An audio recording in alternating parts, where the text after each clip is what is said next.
Hello, Wanderers. I'm Jess. And I'm Hannah. And welcome to Wicked Wanderings. Hello, Hannah. Hello, Jess. And hello, Jonathan. Hi. I'm so glad you're back with us. Thanks for inviting me back. Yeah. Can you just come every week? I would love to. Yeah. You have to move here then. Yes. Move back to Massachusetts. We can make something happen, I'm sure. So I am ashamed to admit, as a transplant masshole, there was a lot I didn't know about Salem.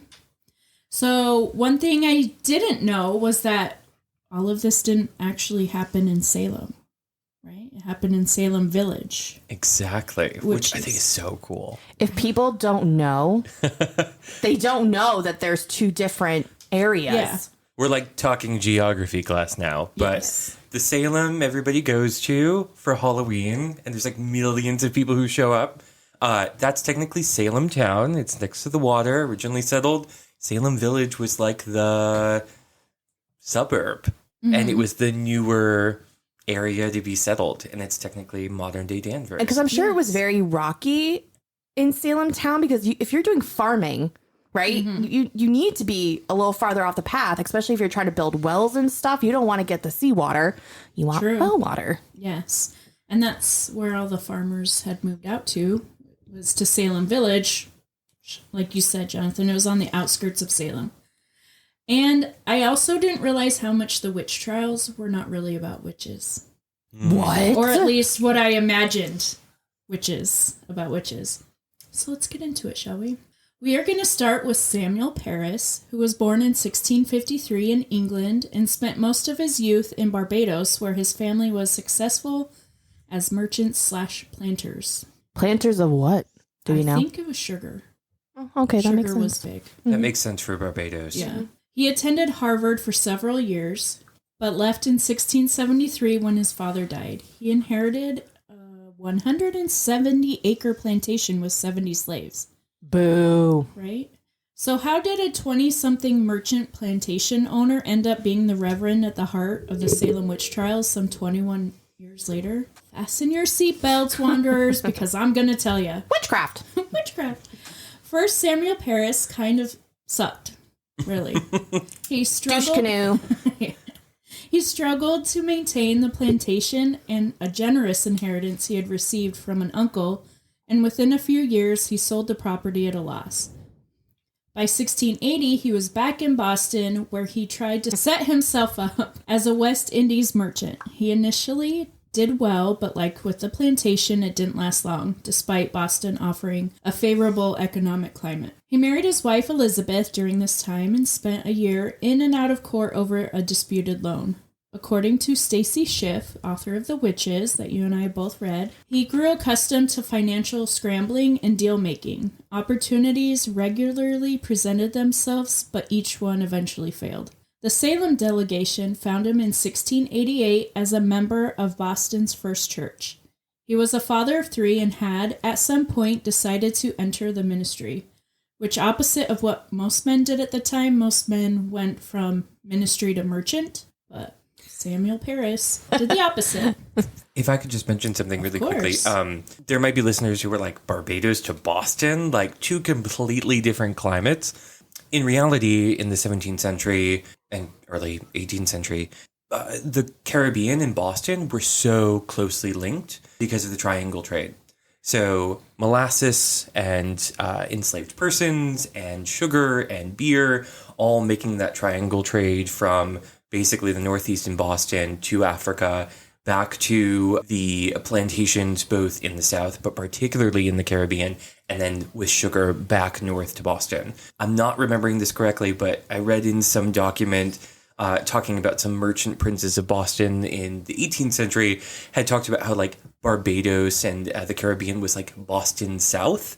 So a lot of Boston society, and of course we're talking a little bit earlier, but in the 18th century, it was very common to go between the Caribbean and Boston. So for those who are like, that's really weird, that's a weird jump to go back to Boston because of the climate change, it was kind of normal. You'd kind of be with your own people there, people who had been in the Caribbean. That's interesting. So he was actually doing what the trend was of the time. Except sucking at it. Yeah, he seems like a colossal failure, and I think that's a great foreshadowing yes. to everything else nice- you have to talk about. That's a nice way of putting douche canoe. He was a colossal failure. So, Reverend Samuel Parris preached his first sermon in Salem in November of 1689 with little pastoral experience. He was the fourth. God. Yeah. He was the fourth minister that Salem Village had. George Burroughs was the first minister from 1681 to 1683. Unfortunately for George, he will come up again in the story. He left Salem because of the constant feuding between the parishioners that resulted in him not getting paid. At that time, it was the responsibility of the congregation to pay their wages. And they didn't want to pay him, apparently. Deodat Lawson then took over from 1684 to 1688. He left once again when there were feuding parishioners, but some of them refused to accept him as the permanent minister. So that leads us to 1689 when sucky Samuel Parris came to town. It wasn't until the middle of January 1692 when Reverend Parris and his wife, Elizabeth, became worried about their 9-year-old daughter, Betty, and their niece, 11-year-old Abigail Williams. The girls had started acting rather oddly. Samuel's initial concerns were sickness and had reached out to a doctor to come and check on them. The girls' afflictions gradually became worse, and it was about a month before witchcraft was even suspected. So between the middle of January and the end of February, they were trying to figure out any medical causes to what was going on, which is something that I don't think I really thought of. I just assumed it was like witchcraft from the very beginning. It just sounded like they went to witchcraft because I could not come up with. Yeah. Kind of like even in mental health now, when they just don't know what it is, there's actually a diagnosis that they can give, like basically saying, Unspecified. we don't know, but there's something here. It's like Big shrug. Okay. Like, like it's diagnosis in the is. DSM-5. Like, okay. Unspecified Yes. depressive disorder or yeah. So, Jess, remind me, how long has Samuel Parris been the minister to Salem Village at this point when the girls are having a health episode? I would say 3 years. He started in 1689. Interesting. And was Samuel still having issues like the previous ministers had with the population there? Yes. And there was the nice thing, not the nice thing, but Samuel was in the Putnam's back pocket. Uh-oh. And that will come up. One of those ministers. Yes. And he had to negotiate a lot of what he wanted for his parsonage. Like he wanted chopped wood for the winter, and they refused. I remember reading that. Yeah. And so they're like, no, you can chop that yourself. And so he eventually like backed off from it. But he also at some point wasn't getting paid. And there are some of the victims, or the accused rather, not the accusers, but the accused, I call them victims because that's what they are anti-Parris. And I often wonder if maybe that's why they became. Like there's an underlying reason, yeah. Yes. There's a lot of politics, it seems. Yep. And we're starting to talk about the Putnams. We already mentioned a little bit about there's a Salem town and a Salem village. These are farmer folk.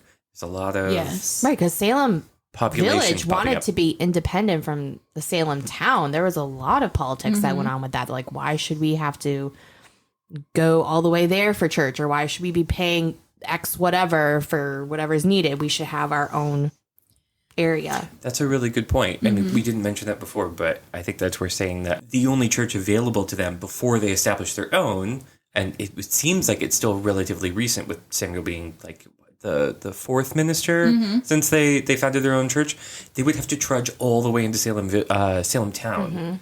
And when you think about it, Danvers and Salem are not that close together. Right. And on top of that, you're not dealing with a car, you're dealing with a horse and buggy, Dirt or you're roads. walking, Right. dirt roads. Weather. There's a lot going on here. Yeah.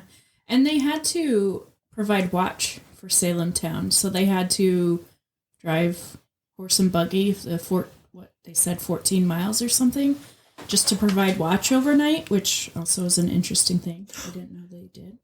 Are you going to talk about like their place with the Native American raids on settlements? Yes. I don't want to jump. Okay. Okay. That comes up more when we talk about the accusers and accused from Maine. I can't wait. I'm so excited. Yes. I'll wait. I'm glad you're excited. By the way, I'm looking up how long it would take a horse and buggy to go 14 miles. That would be interesting. Stop me when you find that out. Okay, so here it just says how long does it take to travel 15 miles on horseback? And that was 4 hours. What? And that's without pulling anything. So maybe they did take just the horse. Yeah, and this is 4 hours? 15 miles on average terrain with reasonable footing. Gross. And that's from Danvers to Salem, modern day Salem, is 14 miles. That's what they said in the book. Wow. But that's pretty intense. Don't quote me. Yeah, Quote. several hours. Ew. I was born in the right time. Just saying. Indoor plumbing, electricity. Yes. Because yeah, All it's of the saying nice things. I'm sorry, so it's saying how far can a horse and buggy travel in one day? So it's between 10 to 30 miles in a day, depending on I guess what you're carrying. That's a big chunk of your day. Yeah. Mm-hmm. That's all day. Driving or riding a horse 4 hours to provide a 12-hour watch to ride 4 hours To listen back. to him droll about Fordyce's sermons. Wah, wah. If anyone knows Fordyce's sermons from Pride and Prejudice, but anyways, I digress. It took me a minute. I was like, oh, I'm Mormon. I don't know what that means. I love Pride and Prejudice. You're not an Anglican. What's wrong with you?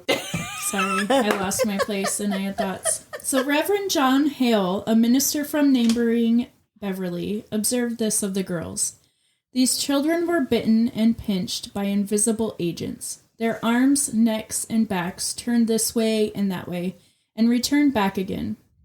So as it was impossible for them to do it themselves. And beyond the power of any epileptic fits or natural disease to affect. Sometimes they were taken down. Their mouths stopped, their throats choked, their limbs racked and tormented. They suffered by pins invisibly stuck into their flesh and pricking with irons.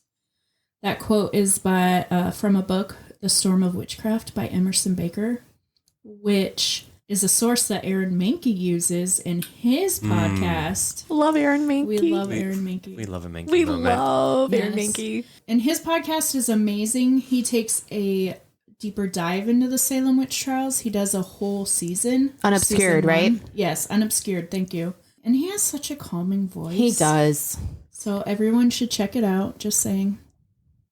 And if Aaron Mahnke ever listens to us, we love you, Aaron Mahnke. And just so you also know that his lore books that I also have, if you listen to him on Audible, he also narrates them. Ooh. Oh, that's Which is wonderful. even better. It totally makes a difference when Aaron they- Mahnke can tuck you in at night. He really can. He can talk about anything. It's like, oh, good He night. should do a sleep story for calm. He Just saying. should. Yes. Thank you. Maybe we need to message him on Instagram. Well, you know what? Maybe Amy Bruni knows him. So maybe we can get Amy Bruni to have him I mean, do it. since she shared our post I when we went know. to see her, I mean, we're basically best friends. Isn't that what that means? Okay, so back to the witches. Back to Stacy Schiff's book. She discussed what the life was for a Puritan girl.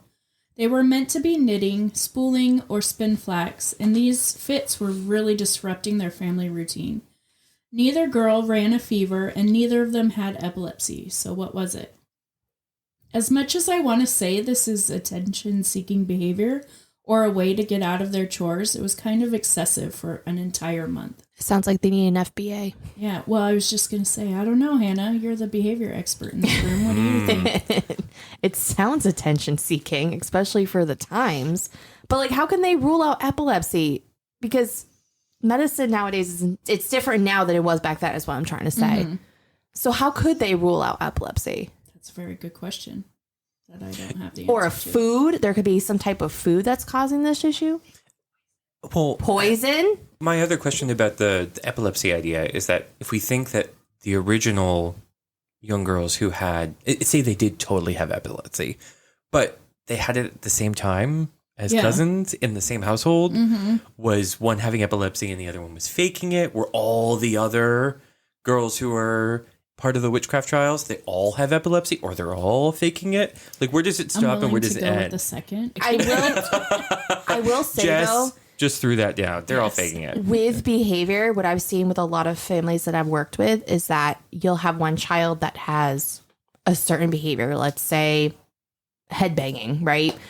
I'm a behavior analyst, everyone, so this is not weird for me to say. This is wisdom from Headbanging. You might have a sibling who is totally neurotypical with no issues, and they start banging their head because they see their sibling doing it. And what does the sibling get? Attention. Yes. So it could be. That would explain it if one of had been doing it the whole time and then the other one started it. So it seems like it started just at the same time. It sounds like an in tandem thing. Yeah. From everything I've read. Mm-hmm. I still think it's all speculation, right? Oh, totally. Just like the Lizzie Borden trials. It's all speculation. Oh, I thought we solved that. Didn't we solve that in the last episode? Yeah, I mean, I do feel like solved it. I mean, if we want to go with that. Uncle Morris, come on. Also, did you see the picture of him in the room upstairs?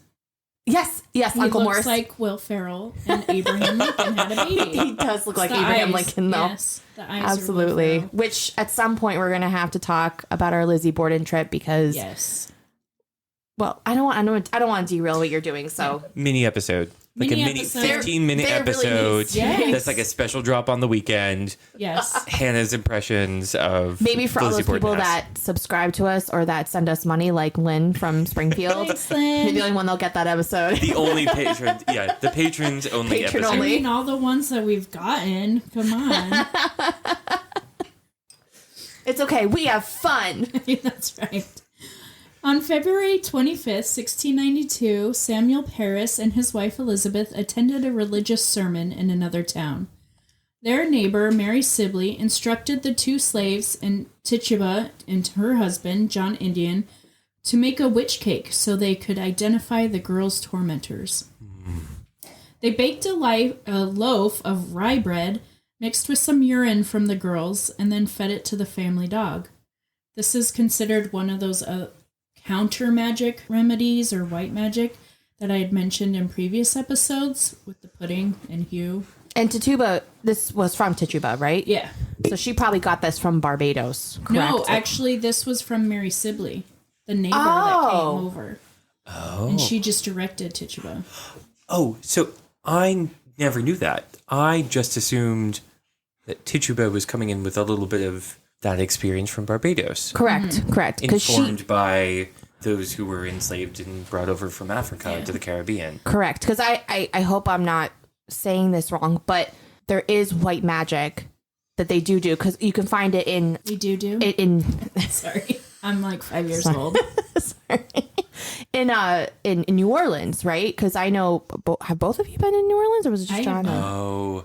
Because there are white magic places that you can go to, correct? Absolutely. Long story short. But I was down there to present research at the conference, and part of the best parts about being paid by a university to go to a conference is to present your stuff and get out of there and enjoy the city. Yeah. And one of the things we wanted to do was to go to a voodoo doctor. And what we meant to do was go to the touristy voodoo doctor in the French Quarter. Mm-hmm. And we got the wrong directions and ended up in a little bit more of a dangerous part of the city, but a real voodoo doctor. Mm. And we actually, he was lovely and honest. And he had this gorgeous place in the back of his shop that was just, he invited us back, and this was his workroom. Mm. And it was covered in vines and all of these things in glass bottles. And he was just working and putting together his, I don't even want to say potions because I think that is kind of a derogatory word, but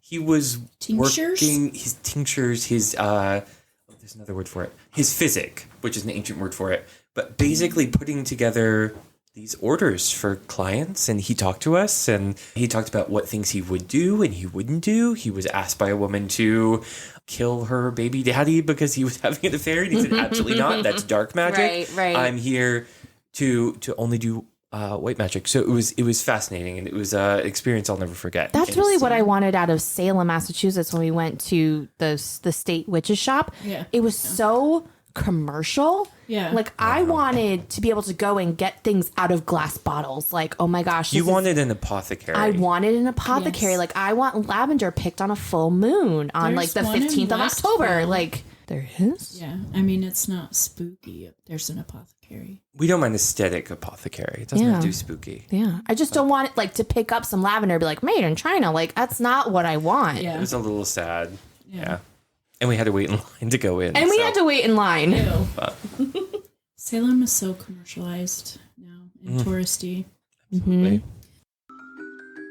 Since you guys are here listening, you must be a fan of the podcast. Woohoo! And if you want to show your support, head over to wickedwanderingpodcast.com. Click on the support tab and choose a monthly subscription starting at just $3 a month. Your contributions will directly fuel our podcast production, and as a thank you, we'll give you a shout out in every episode. Woohoo! And you know what might be fun too? If like we will say your name and like your favorite haunting place, murder mystery, or serial killer, we would love to know.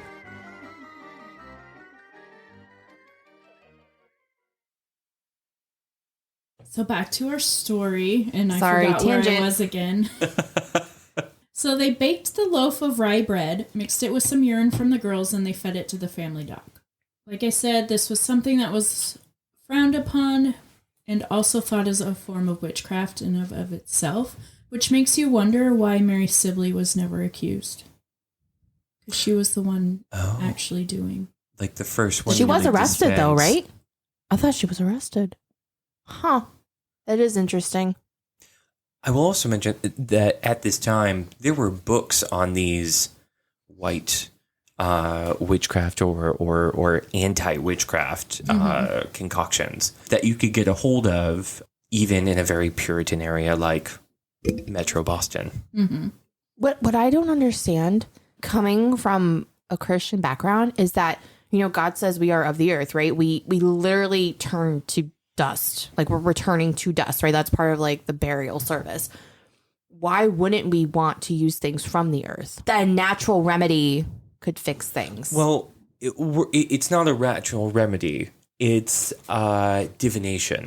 Mm-hmm. That's the problem. It's not like mixing the afflicted children's urine with rye bread, toasting it on an open flame, and giving it to the household pup was actually going to solve anything. It was only to divine who is actually the witch in the situation.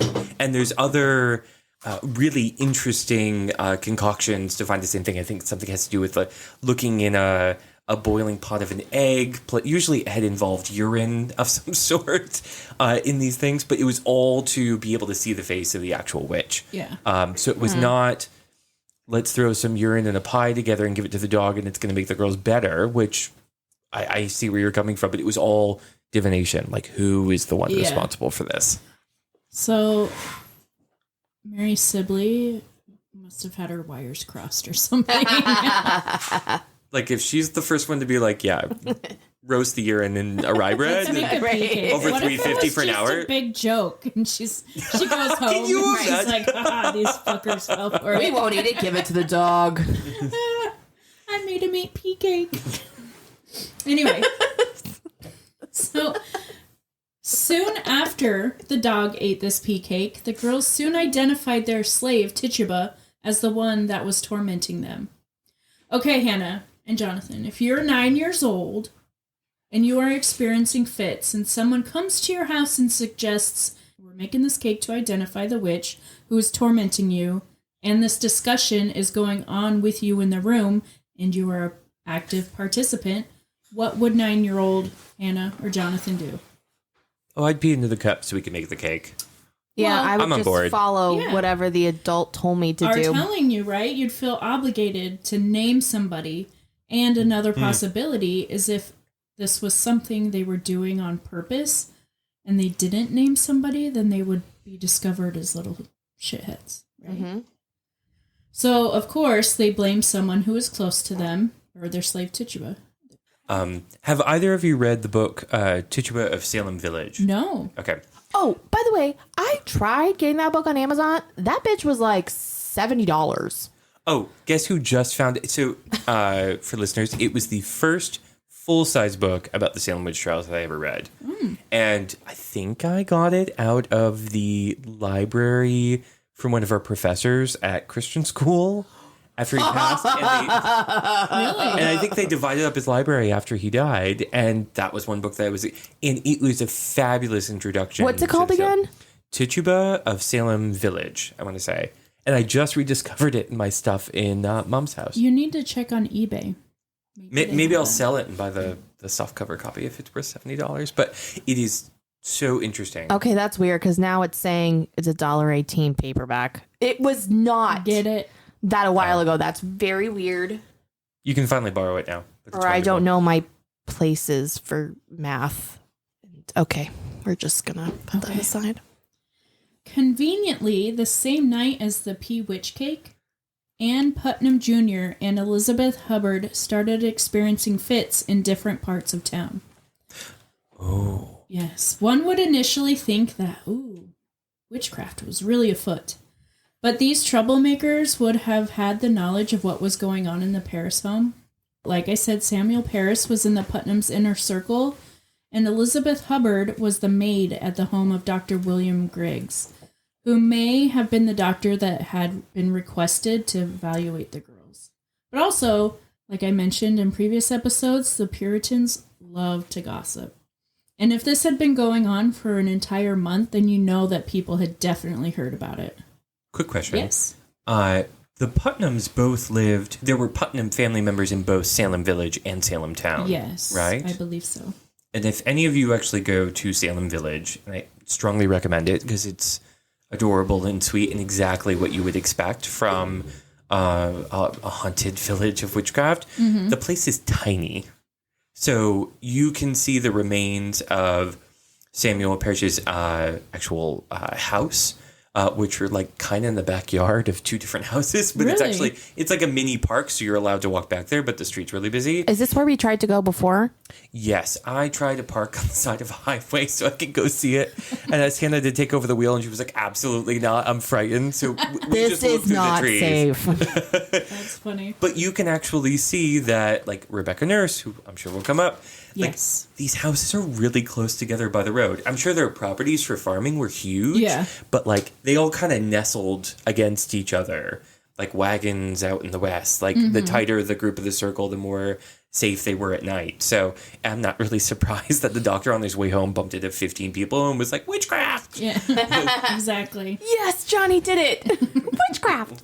Witchcraft. Anne eventually accused Sarah Good of using her specter to attack her. Elizabeth also claimed Sarah Good, but also mentioned Sarah Osborne as being one of her attackers as well.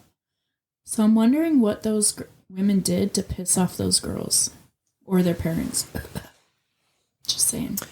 Correct me if I'm wrong, but Sarah Osborne, wasn't she like a local, like, homeless woman and her daughter? Well, Am I thinking of the right one? Sarah Good was Okay. the homeless one. So she was, which is a good segue. Sarah Good was a poor, disaffected woman known for her sharp tongue and outbursts hurled at those that offered help. Sarah Osborne, on the other hand, was a bedridden woman who lived on the northern edge of Salem. Osborne was a widow who was plagued by ill health, but had also scandalized the community when she bought the contract of her indentured servant and married him. Scandalous. Sounds like a mail order bride. Right? Right. These two women were both social outcasts and considered odd or outspoken.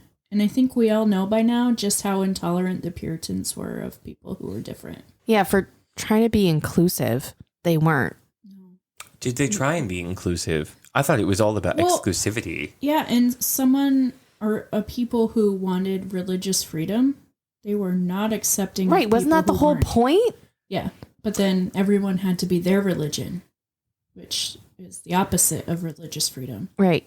I mean, this is also a period of time where you couldn't celebrate Christmas or any of the other ancient feasts of Christianity because it was considered a sin. Paganism. Yeah. That's lame. But it was also things like sumptuary laws, extraordinary things that were all going on at the same time. Mm-hmm. Lame. Super lame. On February 29th, 1692, Thomas Putnam, his brother Edward, Joseph Hutchinson, and Thomas Preston went to Salem Town to begin legal proceedings against Tituba, Sarah Good, and Sarah Osborne. They spoke with magistrates Jonathan Corwin and Jonathan Hawthorne. And remember these names because they will become some of the biggest peckerheads of the story. Just saying.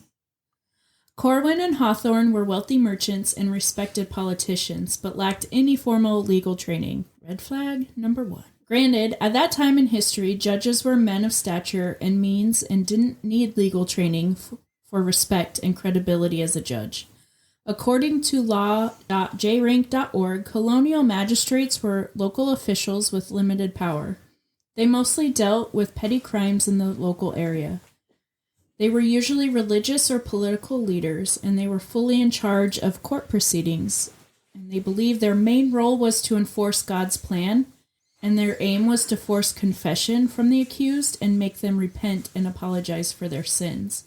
It's kind of starting to give me reminiscences of the witchcraft trials in Springfield with Pynchon? Samuel Pynchon. I mean, He was judge, jury, head of the colony, all at the same time. Really no legal training, but he's in charge at the same time to make sure that everyone's kind of being pushed forward morally. Yeah, and this is where I went down one of my rabbit holes. With William Pynchon, he didn't have the authority to hold court proceedings. He was only supposed to, or only was able to do hearings for petty stuff. And then everything else went to Boston. And so I was like, wait a second. Was this whole thing a sham because they're doing these trials out of, their authority? But my thoughts were crushed when it was Governor Phipps came and created the Court of Oyer and Terminer. Love that name so badly. I want a furniture company called Oyer and Terminer. But that gave them the authority to do the witch trials. Amazing. No, you're fine. I was just going to mention, you've already talked about Corwin and Hawthorne. I know, so you go ahead. So I'm going to quickly mention. You didn't have to whisper that, by the way. The only building. I don't want to jump on Jess. I'm a guest. I want to be invited back a third time. I don't want to be on the blacklist from the ladies of Wicked Wanderings. Maybe we'll just do the John show once a month or something. Just give me a topic and just let me run for 20 minutes. Poor Rob. But anyway, for those of you who love Salem, I'm sorry. Millions of people go to Salem in October every year. I adore it. I would love to go back every year, but it's crazy. But one of the places that you may want to go to is called the Witch House, and that was Judge Jonathan Corwin's home, and is the only building that is still extant in Salem town, so Salem proper now, modern day Salem, that has direct connections back to the witch trials. So you may go into the Witch Museum, which is actually the basement of a church that was built in the 19th century, or you may go into, a witch shop or things like that. But the only one that has a direct connection in Salem town is Judge Jonathan Corwin's house, which has been heavily restored. I went when I was a kid, oddly, with my dad, and their tour guides there were amazing. They have an audio tour now, which kind of sucks. Lame. It's not nearly as fun. There's a reason why that doesn't make sense, by the way. But anyway, you should totally go see it because it has a connection. And of course, Hawthorne, which I'm sure you'll talk about. Also, I feel like that's a little misleading. Like calling it a witch house. Oh, so, I mean, I think he had proceedings in there. Like it was in his study. Okay. But I don't know necessarily whether or not they examined witches in his dining room. Yeah, most of it was done in the meeting house or... Totally misleading then. Yeah. Well, no. Tourist scam. Misleading because you hear that and you're like, oh, that's one of the witches' homes. Oh, I see what you're saying. That's how I thought of it. Oh, the witch house. A witch must have lived there. So wasn't there another house, though, too, where there's been a lot of paranormal activity where one of the... was it an accuser that his house is still around? The accuser? Isn't the Putnam home... Right. Or a relative of the Putnam's home still... I could be wrong. Kindred Spirits did an episode, I thought. Maybe it was at the witch house. Nurse who was accused. Yes. In proper Salem Village. Her house is still around, and you can go see it. They book up 2 years in advance. They have a giant sign. When we drove through last year, there was a giant sign at the end of their driveway saying, we're fully booked for, the year. Turn back now. Oh, goodness. But I don't know anything about one of the Putnams. I would love to see that. Maybe I'm wrong. There was a Kindred Spirits episode that they did a seance in, and for some reason I thought it was someone else's house, but I could be wrong.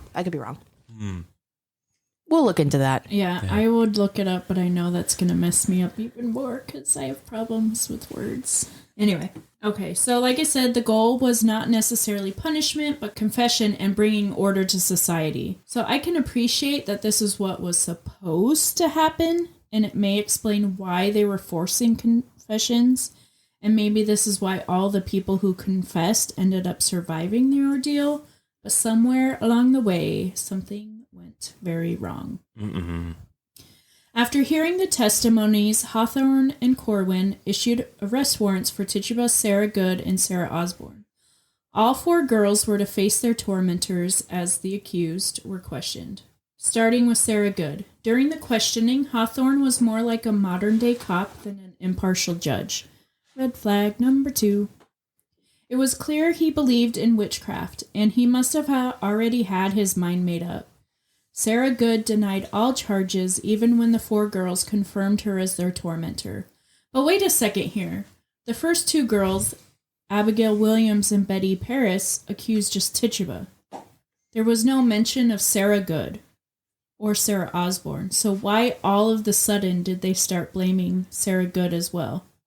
Oh, so they didn't name them. They only named Tituba. The first 2. Their enslaved woman. Yes. And it wasn't until after the hearing that, or after, like, at the hearing, that I'm sure the girls had talked before then. It just seems a little suspicious. And I imagine at some point that these girls were in communication with each other before the hearing. Wow. That's my thought. I mean, I also want to point out, like, the dynamic of being a niece. Abigail was a niece, living with her uncle's family, and I don't know her particular circumstances, but I can only imagine being a young woman in this environment, in the colonies, without parents and being on the good graces of your family. Mm-hmm. That I think that might also be another facet to this very strange conversation about epilepsy or poisoning or ergot or just existing trauma that influences this.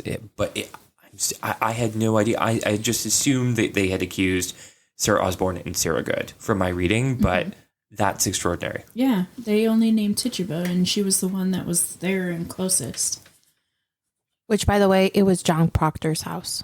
Oh. Proctor. Even better. He was better than the Putnams. I hate the Putnams. So that's still extant in Salem town? So I'm surprised it doesn't have like a gift shop because we would have gone. I love a gift shop. I don't know if it's open to the public, but they did go to the John Proctor house to do an investigation there. And it was called Devil in Salem, if anyone wants to watch the episode. I've never heard that. That is, I'm learning all sorts of new things because of your podcast. Oh, thanks. Spread the word. Also, jokes on them because the devils were the judges, not the witches. Spoiler alert. In my opinion, when Sarah denied the charge, the girls conveniently all began to throw fits, becoming tortured and tormented. Good would eventually name Osborne as one responsible when she was pressed further, but it was most likely because she knew Osborne had already been named.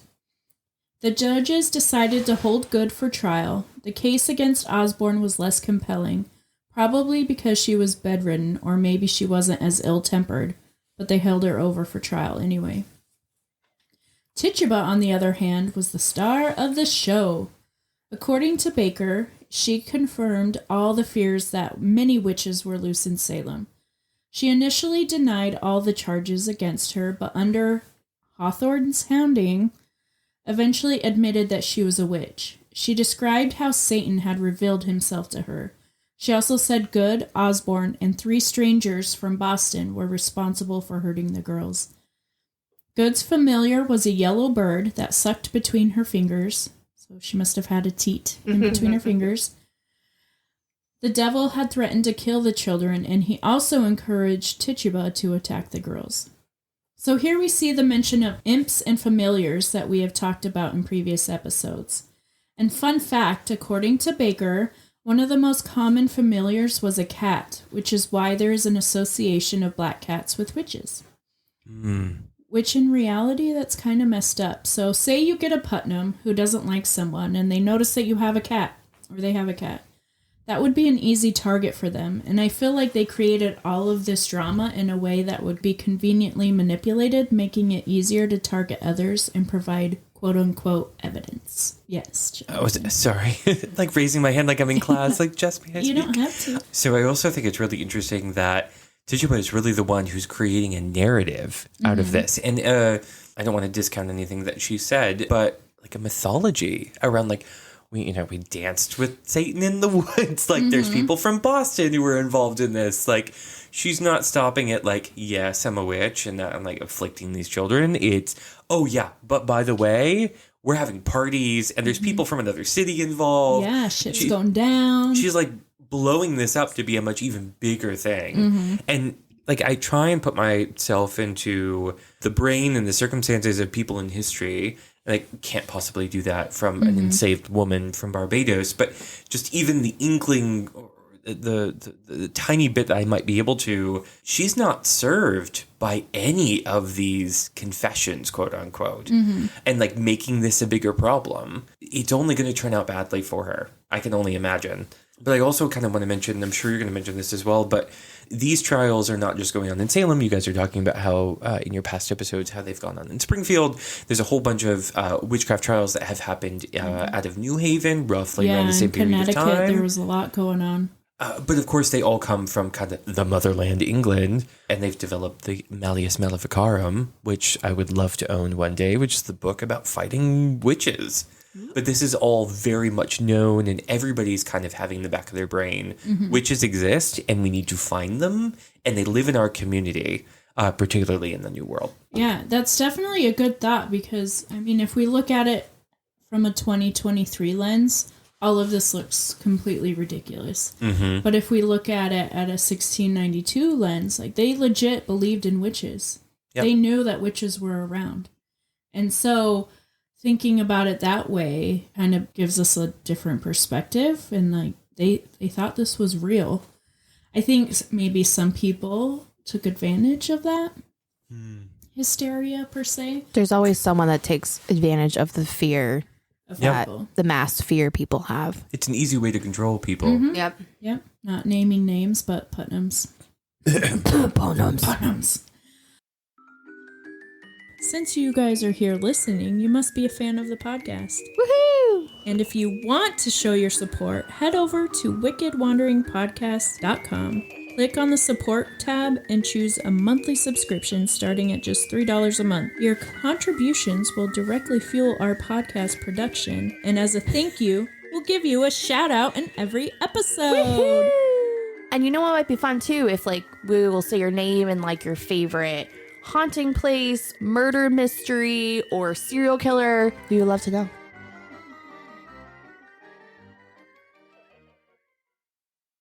The witches were also believed to be able to assume the shapes of animals, so any unusual behavior in an animal might suggest the presence of a witch. Like I said, the evidence for accusing is getting a little ridiculous. And also, I'll hit this in the next episode, but did you know that 2 dogs were executed too? Yes. Doesn't that anger you? Yes, because dogs are family.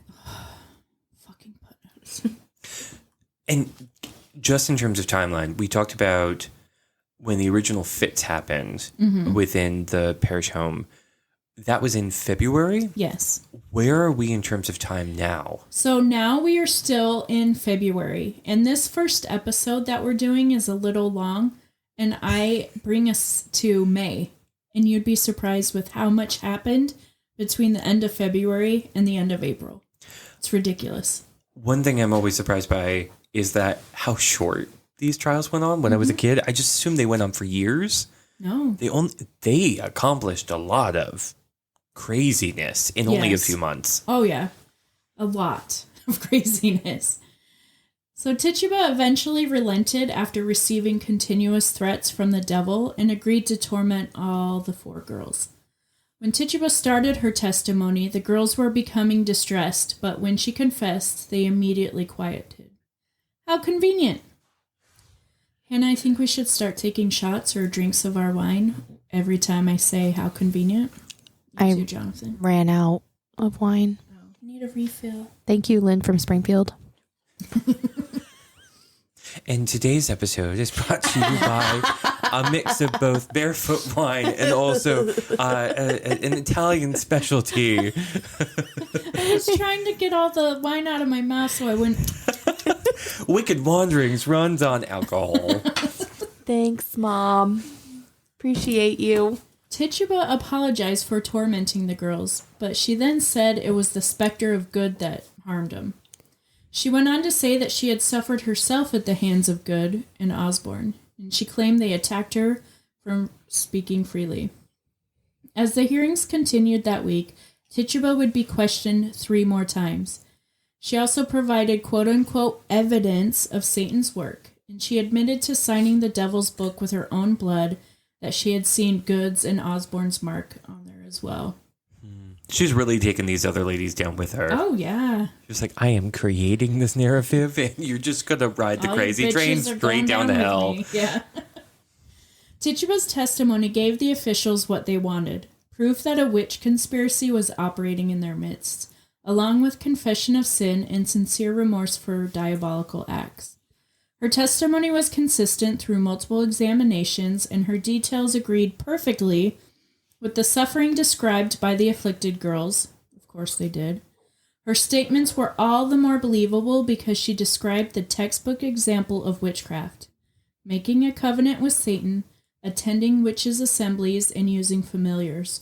All things that were described in detail by English authorities of the day and were in William Perkins' A Discourse of the Damned Art of Witchcraft, a copy of which Samuel Parris was given the first day of her testimony. Interesting. Right? This is why whole Salem is all full of shady shit. It's like building the car while you're trying to drive it at the same time. Right? It's like, all right, I'm on page 24. So I'm thinking that maybe he was prepping her on what to say for it. There definitely had to been Just prepping. saying. There definitely had to been. All 3 women would find themselves in jail by March 12th, 1692. Burr, by the way. Yeah. And the jails weren't anything fancy. No. They were cold and dirty and rats and nasty. No light, nowhere to go to the bathroom. No heat. Yeah. And we also have to remember that you were required at this point in time to pay for your upkeep while in prison. Mm-hmm. So, say I get thrown in prison for debt or a lawsuit. Yeah, debtor's prison. I think witchcraft. all of us, sorry, I didn't mean to interrupt you, but all of us that owe student loans would all be in prison right now. Just had to say, sorry. I wouldn't because I served our country. Oh, goodness gracious. No, I'm just kidding. We appreciate you. But while you're sitting there in prison, you're also incurring debt. Mm-hmm. And that is just for the basic things like just occupying your cell. Yeah. So you're incurring debt and yet you cannot work. You cannot harvest crops. You cannot run a ship. The only ones who got out were ones who had friends who had money. Paid their money. Yeah. Yeah. Right, because if you went to debtor's prison, how would you pay off your debt if you're in prison? Because you're literally incurring debt while you're in debtor's prison for the debt that you went into prison for. And they didn't have feet finders or OnlyFans back then. So what did they do? I was not expecting that to come up today, but I'm always granted, one picture, they make like $3,000. Right? So they have the right kind of feet, though. Hey, I there's get a Jack pedicures. for every Jill. I mean, I had my pedicure done today. Is this an There optimal you day for go. feet finders? It is. At this point, we are 2 months into the witch trials, and I will say that the person that drives me crazy the most in the story is Anne Putnam. Actually, not just her. Like I've already expressed my hatred for the entire Putnam family. And I will save all of my thoughts for their role in this fiasco for later on, but they are definitely major players in this story, and I think you will see why. They are shady AF. One of the first major I hate Anne Putnam moments come after Good and Osborne were placed in jail. While all the other girls' fits temporarily improved, how convenient, Anne Putnam continued to be tormented by 2 specters. One was the 4-year-old daughter of Sarah Good, a 4-year-old. Apparently, Dorothy, 4-year-old Dorothy, Her ghostly presence bit, pinched, and choked Anne in an attempt to get her to sign the devil's book. Not only did this bitch name a 4-year-old, but she also named Martha Corey. Thomas Putnam, supposedly distraught over his daughter's infliction, turned to his brother Edward and Ezekiel Cheever. They rode towards Martha's home to talk to her about Anne's accusation. They stopped briefly at the Putnam farm to question Anne again, and they wanted to know if she was sure that it was Martha tormenting her, as Martha was a good standing member of the church. They asked if she could describe her clothes, but that afternoon Anne could only converse with the witch but not see her. How convenient. Convenient. The spirit had blinded her until the evening. When the trio arrived at her home, Martha had welcomed them in, and unfortunately for her, she anticipated their arrival and said, "I know what you are come for. You are come to talk with me about being a witch. I cannot help people talking of me." She said she was not one, and they revealed to her that it was Anne that had named her. Martha then asked, "But does she tell you what clothes I have on?" The men were shocked that she asked the exact same question they had just asked Anne. They told Martha what Anne had said, and Martha smiled and said she had no cause for concern. She was a devout woman who had made a profession of Christ and rejoiced to go and hear the word of God. Martha claimed that she did not necessarily believe that witches were about, and they reminded her of Tituba's confession, so the evidence was conclusive. Martha then threw some shade towards Tituba, Good, and Osborne, saying that it wouldn't surprise her if they were witches, and that they were idle, slothful, and minded nothing that was good. Oh. Damn, Martha. This is getting dirty. Right? I'm a good, upstanding Christian woman, and oh, by the way, those slothful, awful women who've already been accused, yeah, you're right there, but stop at my front door. Exactly. Even though I know all the questions you've just asked somebody across town. Yeah. Secure in her... Karen. Right? Should have sounded like a Karen. There's a lot of those in our stories. She believed herself invulnerable. After some interactions with Anne Putnam and accusations from the Putnam's maidservant, Mercy Lewis, and Mary Warren, maidservant to John Proctor, not my Mary Warren, Martha Corey was arrested a few days later. Anne would go on to accuse Rebecca Nurse, an elderly Salem town church member with an unblemished reputation. Rebecca Nurse was a devout mother, grandmother, and great-grandmother. Her and her husband, Francis, had been married for 50 years, and they had raised 8 kids, and even adopted an orphaned Quaker boy, which apparently the Puritans did not like Quakers. Yes, Jonathan. I was going to mention that Quakers won't go to war, but Puritans are very happy to. Right? So I don't doubt that that is part of the equation. Mm-hmm. There's something to be said for the Quakers, though. Just saying. I feel like they are the hippies of the 1600s. Could be. Yes. Right? Jonathan agrees. I kind of feel that. Yeah, there you go. Honestly, I don't know that much about Quakers. Oh, new episode. Yes. Francis. If you buy it. Yes. Francis was one of Salem's most active citizens. He would serve as juror and constable, appraising properties and arbitrating land disputes. Francis also served on the committee that withheld Paris's wages, which it seems the citizens of Salem Village like to do a lot. They wanted full control. I mean, if we can just talk very briefly about religion in the colonies. Okay. So we're still technically owned by England or a colony of Great Britain. But at this period of time, there's only a few churches in the New World. You have Anglicans, which is the official church of England, and they've come over, but most of them have ended up in the South, like they're creating plantations in places like Virginia. But in New England, we have the Puritans and the Separatists, and these are the people who are creating problems at home, and they think everything's going to be glorious in this beautiful new world. Puritans want to purify the Church of England. They want to stay Anglicans, but they want to make things better, and they want to make things simpler, and they want to cast out Catholicism. You know, no candles, no incense, no communion, and no statues, right? Separatists are like, this is a sinking boat. We got to get out. Those are like the Pilgrims at Plymouth. They wanted to just exit. right? And create something new. We also have to remember the dynamics of religion in New England during this period of time. So we have some Anglicans like in Boston, right? We have a lot of Puritans and some separatists out of Plymouth. So the people who are up here in Salem Village, Salem Town are mostly Puritans, but they believe in independent church government, which means no oversight. You have a single church, and that is up to you and the elders and the deacons and your minister, which you call, and you have a lot of control about who that minister is and what he can do. And if you're not happy, you can withdraw wages or benefits like chopped wood or create problems with his house. So it's just such an interesting dynamic that they're kind of getting back some of the difficult things that they had put on their ministers are coming back to them, and now they're getting, their wives are being accused, or there's some retribution and some vengeance going on here if you want to read between the lines. But when you mentioned that there was control over what you can give him for payment and everything, there was also he could preach whatever the frick he wanted. There was no oversight with that either. Well, that's absolutely true, because you have to remember also, because we're moving beyond Anglicanism, which has a system of bishops and oversight, as good or as bad as that can be.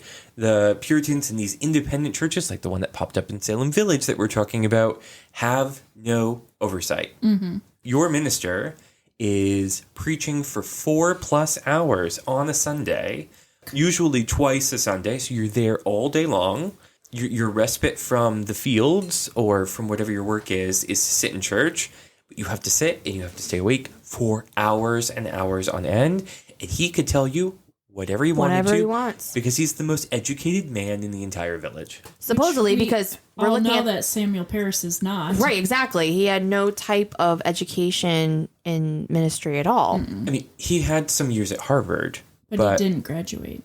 That's a really good point. And we also have to remember that Harvard at this time is still it's not doctors or lawyers. It's just ministry. It's a seminary. Yeah. They're pumping out preachers. And Increase Mather is the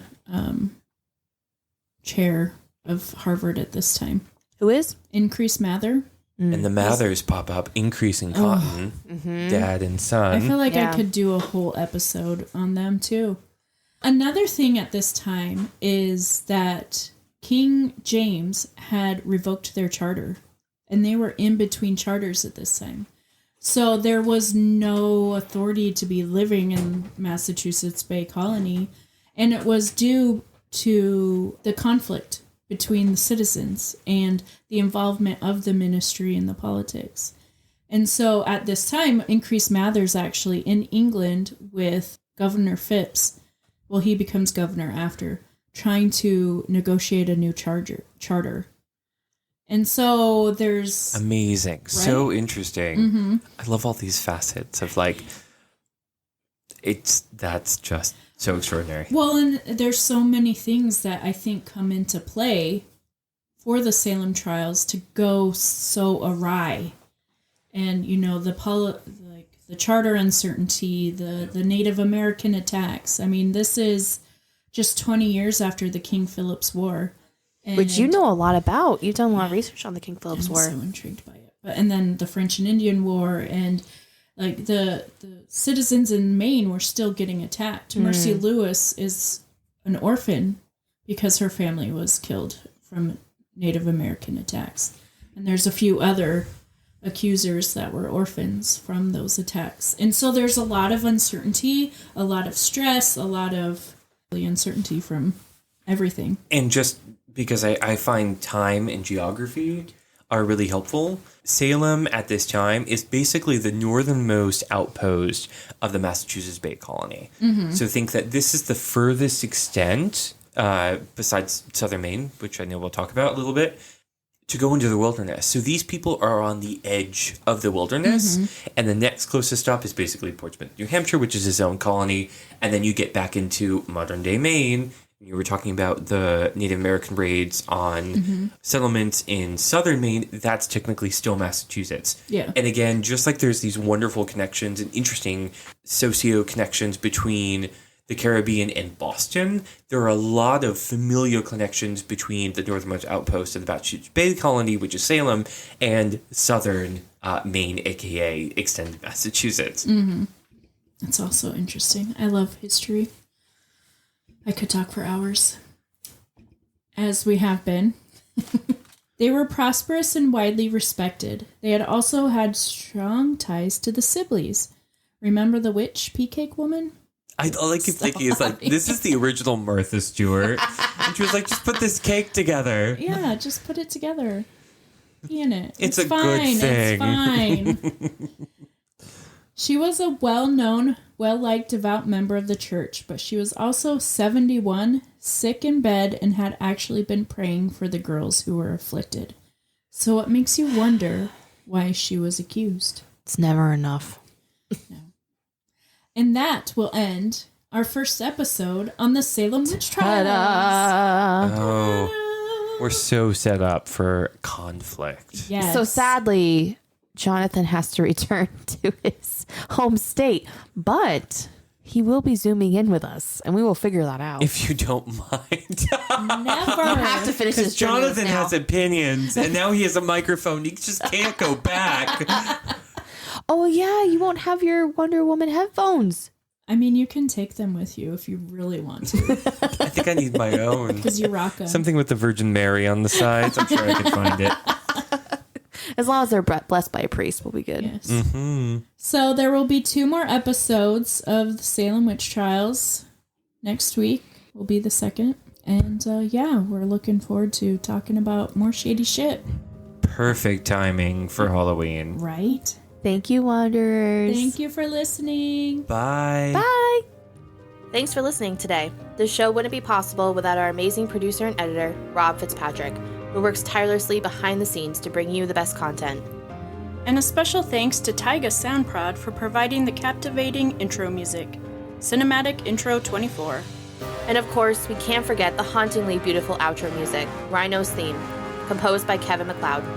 If you enjoyed today's episode, make sure to leave a rating and review on your favorite podcast platforms, like Spotify, Apple, and YouTube. Your feedback means the world to us. Also, be sure to follow us on Instagram for behind-the-scenes glimpses, updates, and more thrilling content. You can find us at Wicked Wanderings Podcast. Thank you so much for listening and being part of our Wicked Wanderings community. We appreciate each and every one of you. Stay curious, keep exploring, and always remember to keep on wandering.